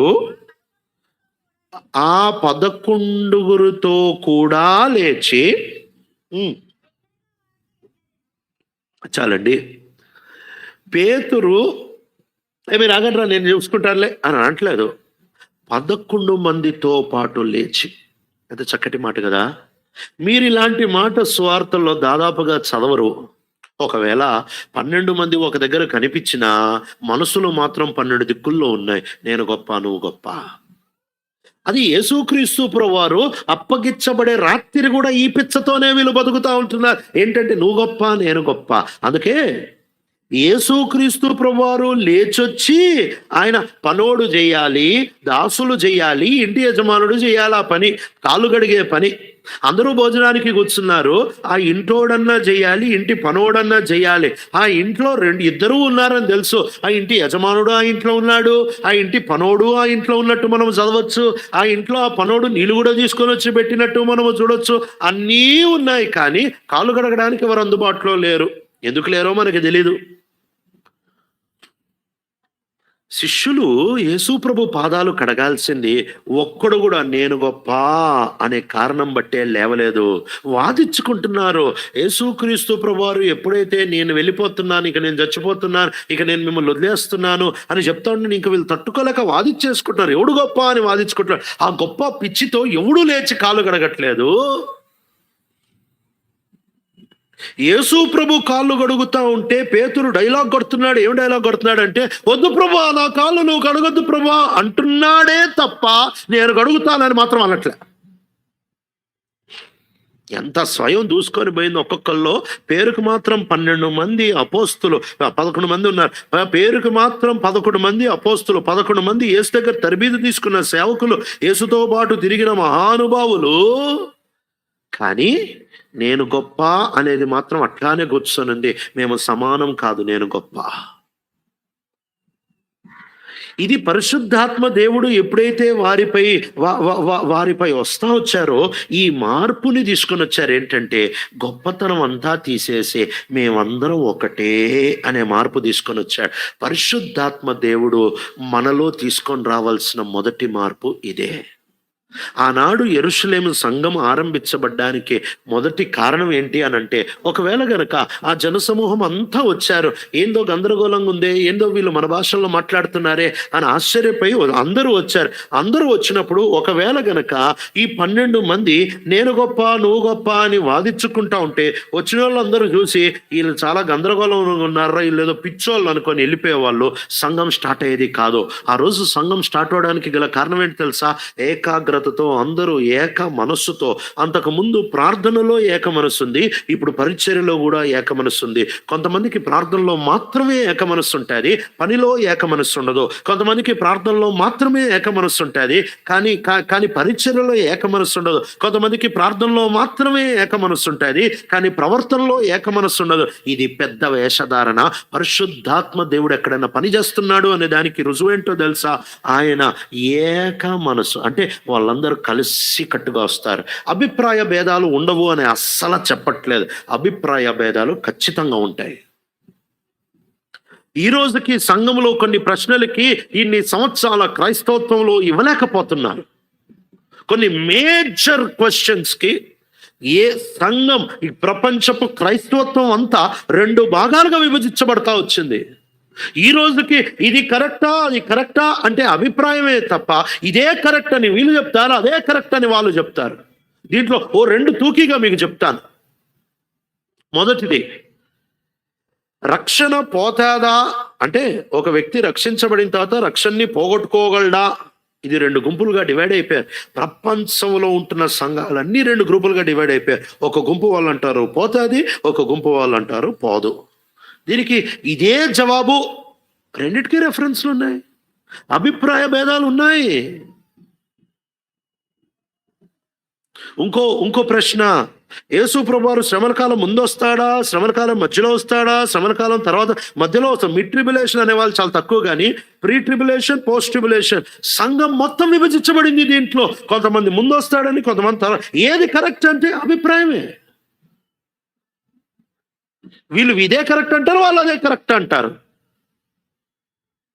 ఇన్ని సంవత్సరాల క్రైస్తవత్వము ఈ వీటిల మీద కరెక్ట్గా ఇదే అని చెప్పలేరు. అభిప్రాయ భేదాలు ఉన్నాయి. అభిప్రాయ భేదాలు ఉన్నప్పటికీ మనం ఒకటే. అభిప్రాయ భేదాలు ఉన్నప్పటికీ మనము ఒకటే అనే సంగతి గమనించాలి. వీళ్ళకు కూడా అభిప్రాయ భేదాలు ఉన్నాయి. ఏం అభిప్రాయ భేదాలు? పేతురేమో యెరూషలేములోనే ఉండాలి, తోమా ఏమో మనలాంటి దేశానికి రావాలి. వేరు ప్రజలు వేరు దిశల్లో వేరు దిక్కుల్లో ప్రయాణం చేసేవాళ్ళు. నిదానంగా పోతా యాకోబు వచ్చేసాడు. యాకోబు, ఇంకా మీరు అపోస్తల కార్యం ముందు చదివితే యాకోబు ఆ గ్రూప్ మొత్తానికి ప్రెసిడెంట్ అయిపోతా వచ్చాడు. ఈ యాకోబు ఎవరంటే యేసు ప్రభు శిష్యుడు కాదు, యేసు ప్రభు సహోదరుడైన యాకోబు. ఎందుకంటే యేసు ప్రభు శిష్యుడైన యాకోబు 12వ అధ్యాయంలో చచ్చిపోయాడు. వీళ్ళలో అభిప్రాయ భేదాలు ఉన్నప్పటికీ కలిసి కట్టుగా మేము ఒకటి అని నిలబడ్డారు. ఈ రోజుల్లో యేసు ప్రభుని నమ్మిన వాడు, సంఘము, సిద్ధాంత భేదాలు కాస్త ఉండొచ్చేమో, పద్ధతి భేదాలు కాస్త ఉండొచ్చేమో, క్రమంలో భేదాలు కాస్త ఉండొచ్చేమో, అభిప్రాయ భేదాలు కాస్త ఉండొచ్చేమో, వాక్య అవగాహన భేదాలు కాస్త ఉండొచ్చేమో, కానీ నేను మాత్రమే క్రైస్తవుడిని, ఇంకెవ్వడిని కాదు, ఇంకెవడూ కాదు అనేది పరిశుద్ధాత్మ దేవుడు ఒకనిలో స్వేచ్ఛగా పనిచేస్తే వాడు సస్తే అనలేడే మాట. నేనే కరెక్ట్, నేనే గొప్ప, మిగిలినంతా చెత్త అని పరిశుద్ధాత్మ దేవుని స్వేచ్ఛలో బ్రతుకుతున్నాడు. ఎవడు అనలేడే మాట. ఇంపాసిబుల్. ఈ రోజుల్లో మన స్థితి ఏంటి? నేను కరెక్ట్, బానే ఉంది, నేను మాత్రమే కరెక్ట్. ఎంతకంటే ఓవర్ యాక్షన్ ఉంటుంది, ఇంతకంటే అధ్వానమైన పరిస్థితి ఏమైనా ఉందా? ఒకప్పుడు శిష్యులు పోరాడారు, ఒకప్పుడు శిష్యులు నేను గొప్ప అని అనుకున్నారు. ఎప్పుడు? పరిశుద్ధాత్మ దేవుడు రాకమునుపు. కానీ పరిశుద్ధాత్మ దేవుడు వచ్చిన తర్వాత బయట పరిచర్యలో మార్పు, తర్వాత ప్రవర్తనలో మార్పు, ముందు ఐక్యత. మనసు లోతుల్లో నుంచి ఎవరినన్నా ప్రేమించగలిగాం, ఎవరినన్నా స్వీకరించడం, ఎవరినన్నా దగ్గర తీయగలిగిన స్థితి. ఓ రోజు మా దగ్గర ఒక మీటింగ్ జరిగితే ఓ పాస్టర్ గారు వచ్చారు. ఆయన మామూలుగానే మనోళ్ళు బయట వాళ్ళు వస్తే పురుగు చూసినట్టు చూస్తారు. ఆయన పాపం, ఆయనకేం తెలుసు, మనం మహా ఊడిబడిన ఫరిసేలం అని. ఆయన పాపం మీటింగ్ కదా అని గౌన్ వేసుకొచ్చాడు. ఇక మన వాళ్ళు ఆయన ఎటు చూస్తారు? మీటింగ్ అంతా అయిపోయింది. అసలు ఆయన అందరికీ ప్రేరణలు చెప్పుకుంటున్నారు, కానీ ఆయన్ని అసలు మనిషిలా కూడా చూడట్లేదు. అంతా అయిపోయిన తర్వాత మనం అటు చూడగానే అర్థమైపోతుంది కదా. ఇంకా బ్రదర్ నన్ను ఎత్తుక్కుంటా వచ్చి, బ్రదర్ ఓ ప్రశ్న అడిగి వెళ్ళినా అని అన్నాడు. అంటే అయ్యో రండన్నా, లోపలికి రండన్నా. సరే కూర్చో. ఆయన అడిగాడు, బ్రదర్ నాకు ఒకటి అర్థం కాదు, మీ వాళ్ళు పాపుల్ని ప్రేమిస్తారు కానీ పక్క పాస్టర్ని ఎందుకు ప్రేమించారు బ్రదర్? నాకు జవాబే లేదు. ఒక పాపి కొత్తవాడు వస్తే ఎక్కడి నుంచి వచ్చారు బ్రదర్, ఎప్పుడు వచ్చారు బ్రదర్, సువార్త కూర్చొని బాప్తిసాలు ఇచ్చేస్తారు బ్రదర్, పక్క పాస్టర్ని ఎందుకు ప్రేమించారు బ్రదర్? ఏం చెప్తాను ఆయనకి? భోజనం తినండి అన్నట్టు. వద్దులే brother,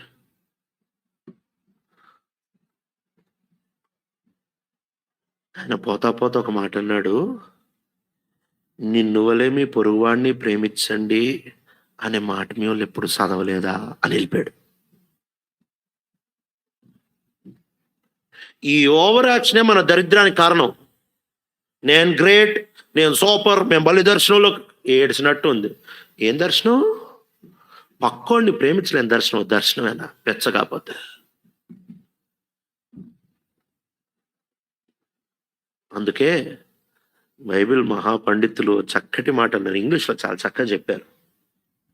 in essentials unity, in non essentials Liberty, but in everything charity. అంటే మూల ఉపదేశాల్లో ఐక్యత, మూల ఉపదేశాలు కాని వాటిలో స్వేచ్ఛ, కానీ అన్నిట్లో ప్రేమ. మనోళ్ళని మనం ప్రేమించలేని, అసలు మనోడు అనేది ఎట్లొస్తుంది? ప్రేమలో మనోడు అనేది వస్తుంది. ప్రేమ ఎందుకు అవుద్ది? అది కులతత్వం కదా, అది మతతత్వం కదా, అది స్వార్థం కదా. పరిశుద్ధాత్మ దేవుడు ఒక వ్యక్తిని నింపితే ఆయనలో నేను అనేది పోయి మనం అనేది వస్తుంది. ఈరోజు సార్వత్రిక సంఘమును లెక్క చేయని మనము ఎత్తబడేటప్పుడు సార్వత్రిక సంఘంతో సపరేట్ మేఘం వస్తుంది అనుకుంటున్నారా ఏంటి? ఒక మేఘమే ఎక్కాలనుకుంటే అదే, లేకపోతే ఉండడమే. సపరేట్ మేఘాలు ఏమి ఉండవు మనకి. ఒకవేళ ఉంటే ఎంత పొరపాట్లో జీవిస్తున్నాం కదా. ఈ మూలోపదేశాలను వదిలేసి ఏదో మర్మాల వెనకాల పరిగెడుతున్నాం. ఫస్ట్ బేసిక్ పరిశుద్ధాత్మ దేవుడు మార్చేది ఏంటో తెలుసా? నేను గొప్ప అని ఎత్తిస్తాడు, ప్రవర్తనలో మార్పు తీసుకొని వస్తాడు. ఈ నేను గొప్ప అనేది వదిలిపోతే సగం సమస్యలు ఎగిరిపోతాయి. అసలు కుటుంబాల్లో ఉంటున్న సమస్య ఏంటో తెలుసా? మా దగ్గర కుటుంబాలకి పంచాయతీలు చేస్తూ ఉంటాం.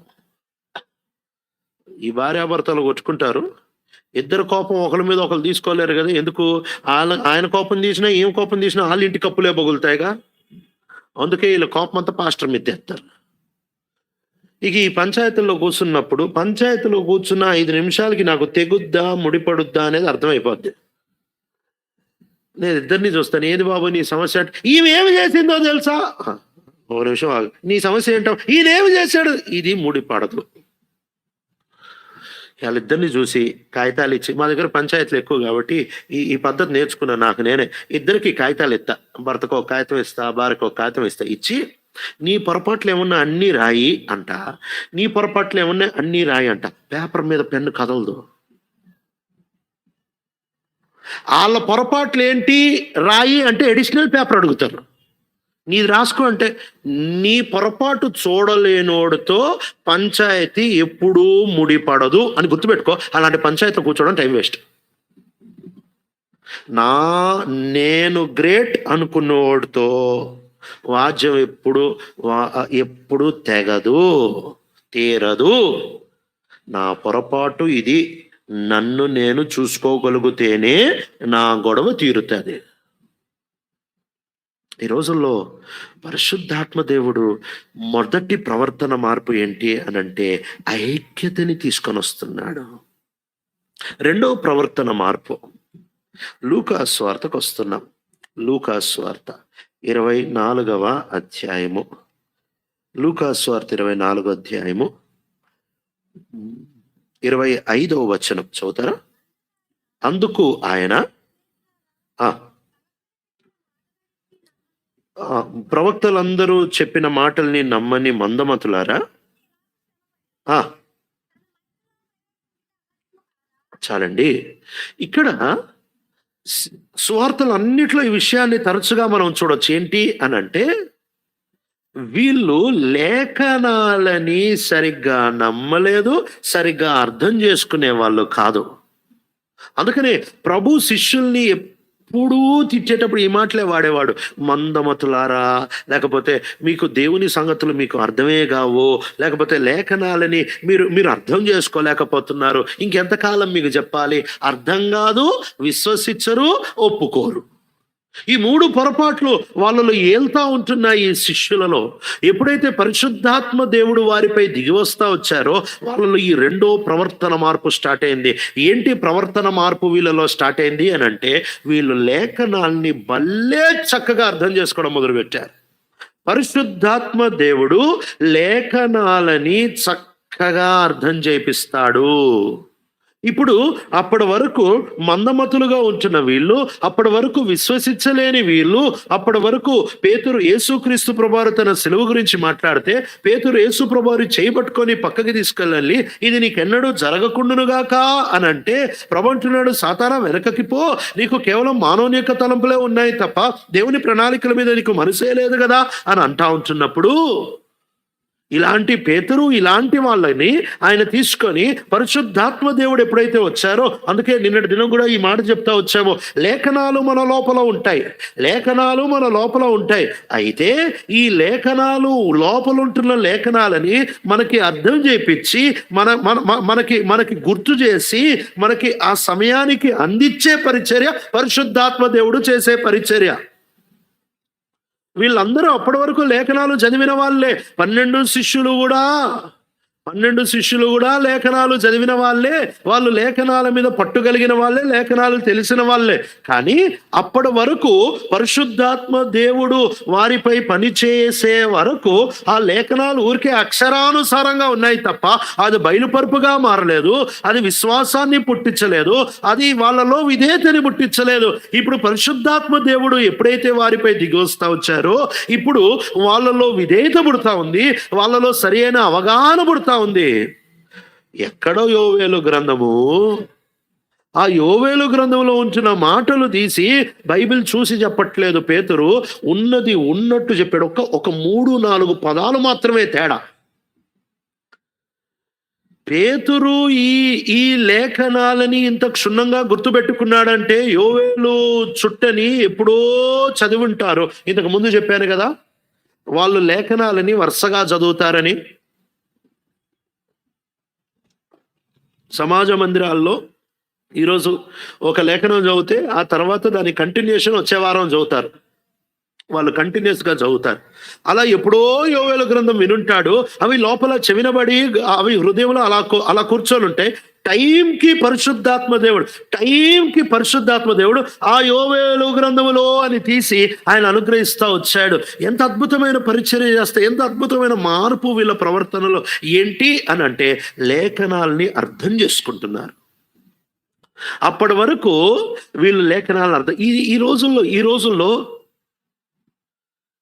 లేఖనాలని సందర్భానుసారంగా అర్థం చేసుకోవడం నేర్చుకోవాలి. లేఖనం చెబుతున్న అర్థం నేర్చుకోవాలి తప్ప నాకు నచ్చిన అర్థాన్ని లేఖనంలో నేను పెట్టకూడదు. పరిశుద్ధాత్మ దేవుడు ఎప్పుడు ఎప్పుడు ఎప్పుడు నీ అర్థాన్ని బైబిల్లో పెట్టడు. అది దేవుని పని కాదు. నువ్వు బైబిల్ చదివేటప్పుడు ప్రతిసారి లేఖనాలని ఎందుకు రాశారు, ఏ సందర్భంలో రాశారు, ఎవరికి రాశారు, ఏ పరిస్థితిలో రాశారు, ఆ పరిస్థితిలోనే లేఖనాలు తీసుకోవాలి తప్ప ఆ లేఖనాలని మనకి అనుకూలముగా, మన పరిస్థితికి అనుగుణంగా మనం దాన్ని తిప్పకూడదు. ఈ రోజుల్లో ప్రభు దగ్గరికి వచ్చి, ప్రభా పరిశుద్ధాత్మ దేవుడు నాలో స్వేచ్ఛగా సంచరిస్తే, లేఖనాలని ఇన్ కాంటెక్స్ట్ సందర్భంలోనే వాడతాం, సందర్భం బయట వాడము. లేఖనాల్ని అర్థం చేసుకుంటాం, లేఖనాలకి విధేయత చూపిస్తాం, లేఖనాల్ని అన్వయించుకుంటాం, లేఖనాల్ని సందర్భానుసారంగా చదువుతాం. అంతకుముందు వీళ్ళు ఈ పని చేయగలిగిన వాళ్ళు కాదు. వాళ్ళకి అసలు ఉపమానం అర్థం కాదు, ఇక లేఖనే అర్థం వద్దు వాళ్ళకి. ఉపమానం చెప్తే చాలు, వాళ్ళు ప్రతిసారి వచ్చి దీని అర్థం ఏంటి, దీని అర్థం ఎన్ని చెప్పాలరా నాయన, మీకు అర్థం కాదా అని. మాకు అర్థం కాదు. వీళ్ళు ఒక మంచి గుణం ఏంటి తెలుసా, ఈ శిష్యుల్లో ములాజా లేకుండా, మొహమాటం లేకుండా, తెలీదు అంటే తెలీదు అని చెప్పుకుంటారు. అదొక మంచి అలవాటు, కానీ గొప్ప అలవాటేం కాదా. ప్రవచనాడు ఎన్ని ఉపమానాలకు అర్థం చెప్పాలరా నాయన, మీకు అర్థం కాదా అంటే మాకు అర్థం కాదు స్వామి. కానీ ఇప్పుడు లేఖనాలు అర్థమవుతున్నాయి, ప్రవచనాలు అర్థమవుతున్నాయి. యవనస్తుల మీద అక్కడ ఆ పదాలు కూడా వాడుతూ ఉంటాడు. కుమారులు అంటారు, కుమార్తెలు అంటారు, దాసులు అంటారు, పనివాళ్ళు అంటారు, ముసలోళ్ళు అంటారు, పడుచు వాళ్ళు అంటారు. సమానంగా పరిశుద్ధాత్మ దేవుని కుమ్మరింపు గురించి మాట్లాడుతున్నాడు. పరిశుద్ధాత్మ దేవుని కుమ్మరింపు స్వేచ్ఛను గురించి మాట్లాడుతూ ఉంటున్నాడు. అంతేకాదు, 3వ ప్రవర్తన మార్పు. వీళ్ళ పరిస్థితి ఏంటంటే, మత్తయి సువార్త 26వ అధ్యాయానికి వస్తున్నాం. మత్తయి సువార్త 26వ అధ్యాయం.